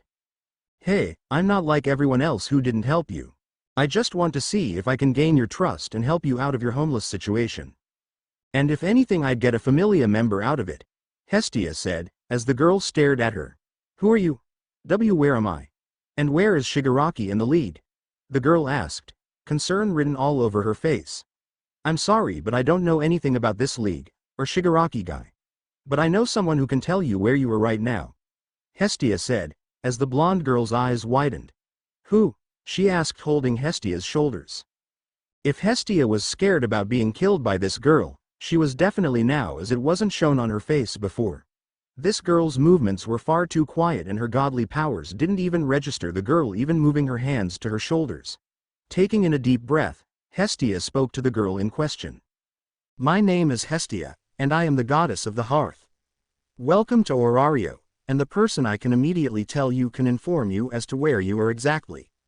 Is Midoriya Izuku," Hestia said, as the girl's expression became more panicked. He's here. Why? What happened?" the girl asked, panicking. Hey, calm down, just take a deep breath and slowly let it out," Hestia said, as she placed her hands on the girl's shoulders. The girl in front of her slowly fell down from her panic but still stared into her eyes. Her expression still asking Hestia about why Izuku was here. "Izuku appeared about 4 months ago. And I will say this, he's made my life a lot better since he came here. But when I first found him, most of his wrists and hands were gone. But after healing him they are now back, but as of right now he's in the dungeon exploring at the moment. He won't be back until probably later on tomorrow," Hestia said, as the girl nodded. "Oh okay, but how, why is he here?"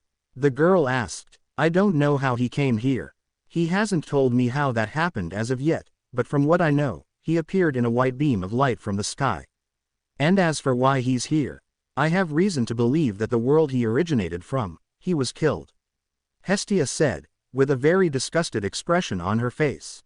The girl in front of her could only fall to her knees as she started to cry in front of Hestia. But that all changed when the girl then started to slam her fist into the ground as she cried out for Izuku. Why she was doing that, Hestia didn't know, but for some reason Hestia believed that this girl knew someone that Izuku knew in his world. Is there a reason as to why you're reacting like this? Hestia asked, pulling the blonde into her chest. His best FR friend, Uraraka Ochako. She told me she loved him. And now that he's gone from our world, Uraraka is now all alone. The girl said, as Hestia felt really bad now. I know this is a bad time, but can you tell me your name? You haven't told me yet. Hestia asked, as the girl nodded. My name is Toga. Himiko Toga. And is it wrong that sniff that I wanted Midoriya-kun and Uraraka-chan to get together? Especially with me in the middle? Toga asked, as Hestia thought about it. I don't know about you Toga-chan, but I'm sure that if you both survived your battles, they both would have been happy to do that, Hestia said, as she rubbed Toga's hair. As Hestia continued to rub Toga's hair, she suddenly felt something odd about the girl's head. Looking through the girl's hair she found 2 cat ears sitting on top of the girl's head, before looking into Toga's eyes. The eyes were slitted like a cat's, opening the girl's mouth. Much to the girl's embarrassment, she found canine teeth inside like a cat as well. Hestia then made one final assessment as she lifted Toga's skirt from behind as she found a tail hugging the girl's waist. I didn't know you were a demi-human, Hestia said, as Himiko looked away. I'm not a demi-human or whatever you call those people with animalistic features, Toga said, as she looked at the ground. Are they similar to a quirk? Hestia asked, as Himiko stared into Hestia's eyes. How do you know about that? She questioned, becoming defensive. Izuku's told me about them before, and I was curious when he told me about them, so I had made the assumption, Hestia said, as Toga nodded. From what I heard from Uraraka-chan, Izu-chan had loved talking about quirks, Toga said, as Hestia stood up gaining the girl's attention. How about we do something to surprise him then? You're worried that he doesn't feel the same way about you. Well, how about we do something to surprise him when he returns back home? All for the price of you becoming a member of my familia, Hestia said, a hand hanging out towards Himiko. The girl stared at the hand before looking at Hestia's blue eyes as the girl shook her hand in front of her. Himiko stood up and grabbed the hand as she was helped up to stand as she watched Hestia smile. Himiko chose right then that Hestia's smile was something she wanted to see more of. And Hestia watched as Himiko gave a pure smile, showing off her canine teeth in all their glory, and couldn't help but smile sadly.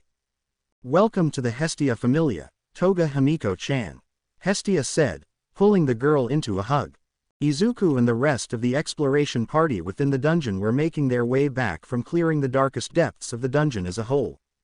The fight that happened down there was not something they all wished to talk about considering the fact that they really didn't want to get into how bullshit it was. The fact that the boss they came across was one that was extremely easy to defeat that it became bullshit later on due to its mechanics caused Izuku to blush in response when he remembered it.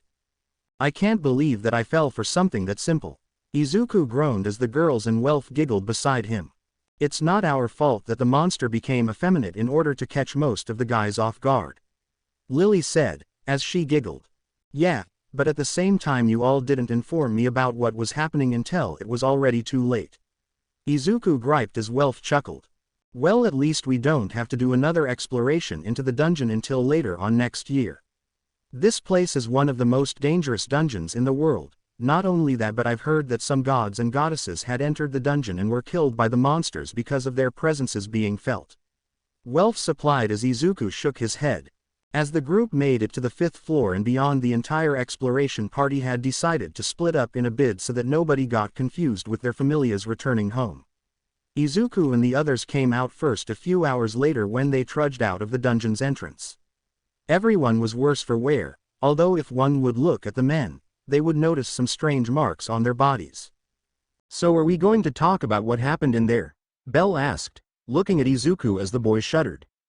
No, we are not. And I would rather not come across a monster of its similar power set ever again. That was one of the worst days of my life. And I am not set on having yet another one in the later portion of my life. Izuku said, pushing forwards. By the time the small group from the Hestia Familia arrived at the church, Izuku took in a deep breath as he opened the door. Only to be face to face with a very familiar face that he'd last seen in battle with Uraraka and Sue. The blonde hair in buns on the side of her head sent images of a very mentally unstable girl into Izuku's mind before the eyes in front of him opened up, revealing their golden glow. Nice to meet you again. Izu-kun, the girl asked, looking slightly worried. Izuku stayed silent as the others around him took in the girl's appearance as he picked the girl up and moved her to the side as his eyes remained blank.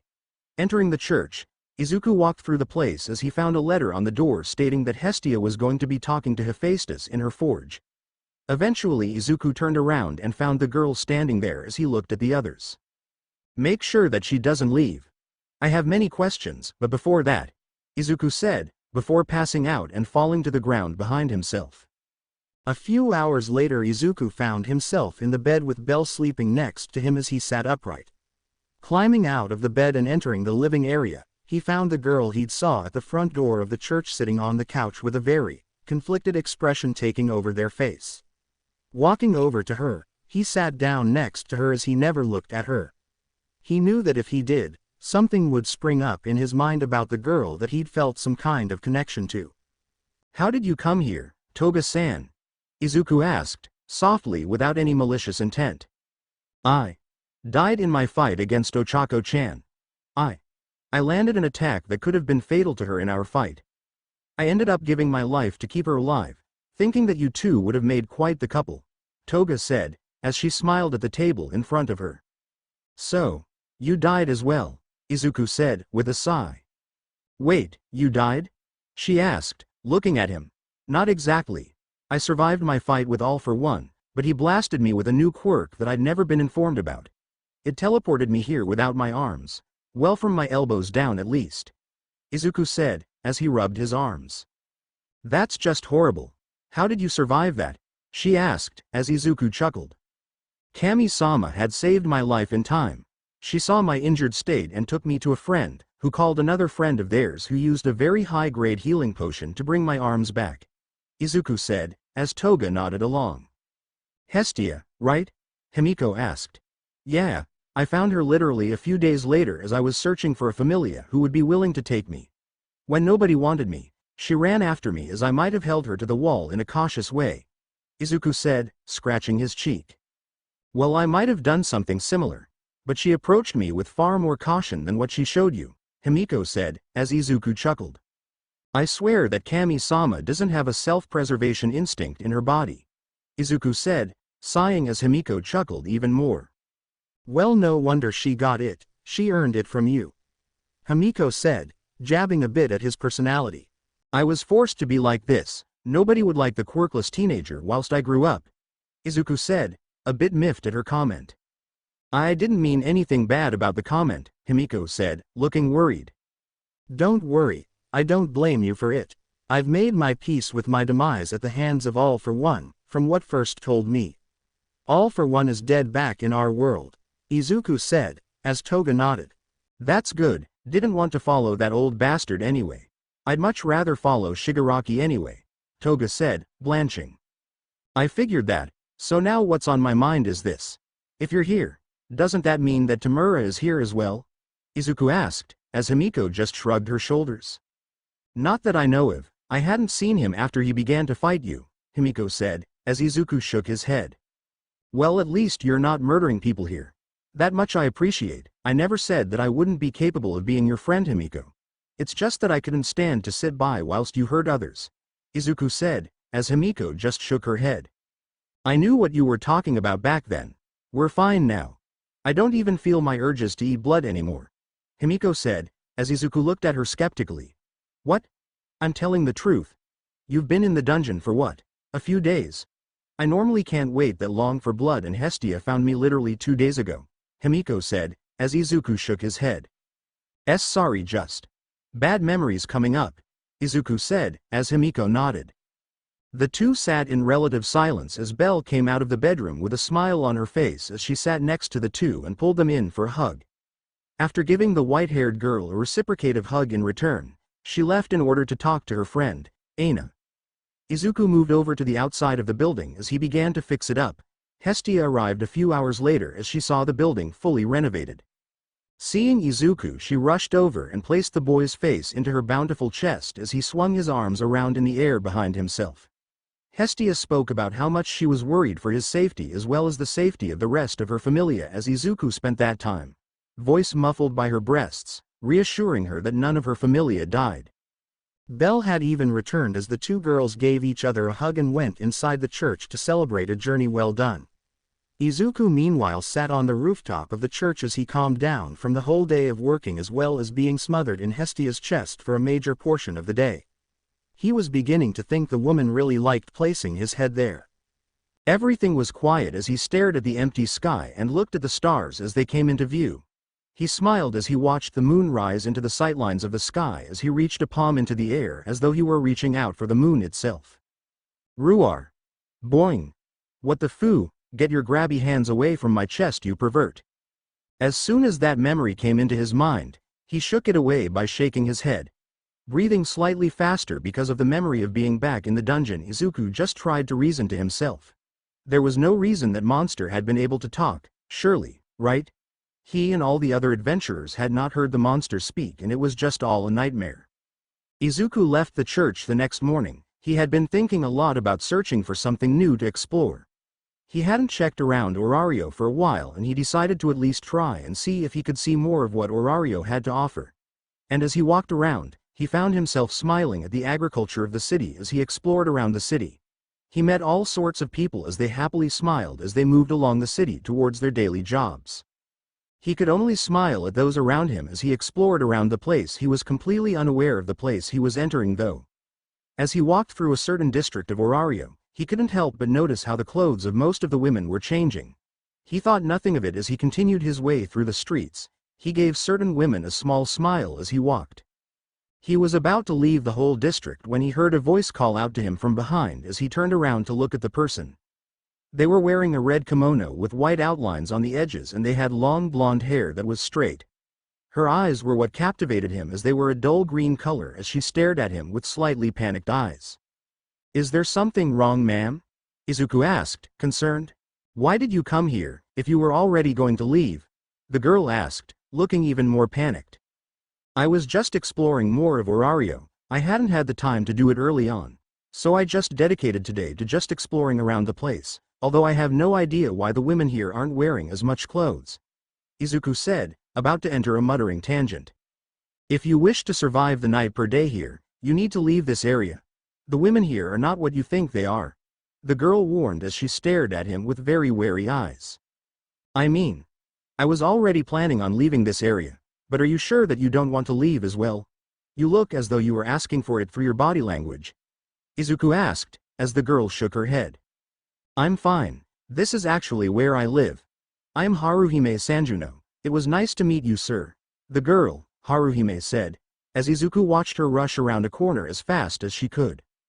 "Huh, strange girl," Izuku muttered as he shook his head softly. Around the corner of the street, Haruhime watched as Izuku walked away. She let out a breath of air as she placed a hand over her chest before remembering the concern written in his eyes as he asked if she was all right. She was thinking about him for a few more moments before she heard a voice behind her, a tan-colored woman with long black hair that covered part of her face. She wore a purple chest piece that covers the top of her breasts and reveals some of them underneath. Her figure was very well endowed as her clothing struggled to hold in her form whilst looking like a belly dancer. She also had certain jewelry on her form that made her that much more appealing towards the opposing sex. Notably, she didn't wear any shoes, preferring to walk around without them. "You know, if you wanted to take him right then and there, our goddess would have allowed it," the woman said, as Haruhime just jolted. "I wouldn't ever think about that," she said, in a very clearly panicked way. "Yuha, you keep thinking about that, you damn horny vixen," she said, grabbing the girl's kimono and dragging the girl away. As Izuku returned back home that evening, he couldn't help but think about the girl who was looking at him with a pleading expression. His time as a hero in his world gave him the knowledge that she was basically asking him for help. Although what she needed help with was what really concerned Izuku. He wasn't as dumb as certain people thought about him. He really knew what that street district he had randomly entered really was. After some time thinking it over, that is, the fact that a girl who looked as innocent as her was there. It deeply concerned him enough that he was worried that she was being forced to be there to live out the rest of her life in such a very disgusting place. Don't get him wrong, he believed that certain people lived like that so they could keep their families fed and clothed. But the fact that you could go to the dungeon and gather money for a while and get enough to move out of there was proof enough that the place he'd gone to was not for that. It definitely wasn't created for those who wished to live in poverty so that they could make ends meet. He found himself sitting on the couch within the church now as he thought about the blonde girl again. He never noticed the looks of confusion and concern that he'd gotten from the other women and Welf as he sat there muttering to himself. But that was beside the point as he was focusing on trying to find a way to save that girl who he'd met. He wouldn't ever forgive himself if he just let that girl live in that part of town without allowing her to have a chance to live in a safer area. Then a memory of his first time meeting Eri had come to mind, how his senpai had prevented him from saving the girl earlier on. Sure, they didn't have the authority to fight Chisaki at the time to save her, but it would have been far more preferable to fight the man than leave Eri in his hold. Izuku clenched his hands at the thought of Chisaki actually winning the fight against him. An aura of determination surrounding him as he thought of the girl being similar in a situation as Eri-chan. Izuku shook his head before staring at the ceiling of the church as he saw a depiction of God pointing a finger at Adam as the two stared at one another. Two beings of differing origins, living in two different planes of existence. He could really see himself and Haruhime in that very same position, except she was living as a prostitute and him an adventurer. He shook his head at the slight wet dream that placed itself in his mind of the girl as he fought that image of her out of his head. Standing up abruptly, he exited the building and made his way towards the dungeon. He had to get his mind out of the gutter, and he thought that taking down monsters in the dungeon would take care of that for him. And as he walked away from the house, the women and Welf exited from the room they were hiding in.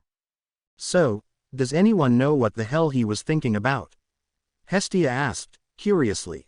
Does it have something to do with where you walked to this morning? Welf questioned. You know where you walked through? Belle asked, concerned. Yeah, I tailed him a bit, but found that he was just exploring Orario. Probably to make sure that he knew the area like the back of his hand, although I never thought he'd walk through the red light district. Welf said, offhandedly. Is he looking at other women? He has us. Hestia called out, slightly angry, shaking Welf. Jesus, you're really jealous. But no, he didn't look at any girls like you think. He just gave them small smiles before I decided to leave him alone. The fact that he went to the red light district without even realizing it made me worried, but he was fine. Welf said, as he walked back to the forge. As the women thought about what Izuku was doing in the red light district, the young man in question was walking through the dungeon at the moment. He kept thinking back to the girls in the area as he felt himself blush at the thought of those women looking at him in that way. Not that he really minded, he did look very muscular for a 16-year-old boy. Although she shivered a lot when that very ugly-looking woman glared at him from the side when she watched him from afar. As his mind kept wandering back to the blonde girl, Haruhime, he just couldn't stop the thoughts of how she needed help. So as he came to a conclusion, he took a deep breath and stared at the number of dead corpses on the ground near him. Collecting the number of magic crystals and leaving the dungeon, he got that day's worth of Valis and returned home to get some shut-eye. Completely unaware of the whole commotion he'd made earlier that day with the women of the Hestia Familia. Over in the red light district, the goddess of the Familia she held control of watched on from afar as she looked over Haruhime. The young vixen was looking at the man with clear lust, but just couldn't allow herself to fall under their charms and left. She sighed to herself as she glanced at her second-in-command. She shook her head and pointed at Haruhime. The second-in-command nodded her very disturbing face as she went to Haruhime and began to punish the girl. And as the goddess smiled at the girl's suffering, she continued to think about the green-haired boy who had entered her domain earlier that day. She licked her lips as she thought of how the boy would look under her body as she took command over him from Hestia. Haruhime's voice, however, had shown out, taking the woman from her thoughts as the goddess groaned to herself. Damn it, now I'm all horny. Find me a good man that will last long against my charms." The goddess called out, as the third in command rushed off. I hope you guys enjoyed this video. Drop white hearts in the comments so I can know who watches the video till the end, and make sure to like and subscribe to the channel. Now we will see you in the next video.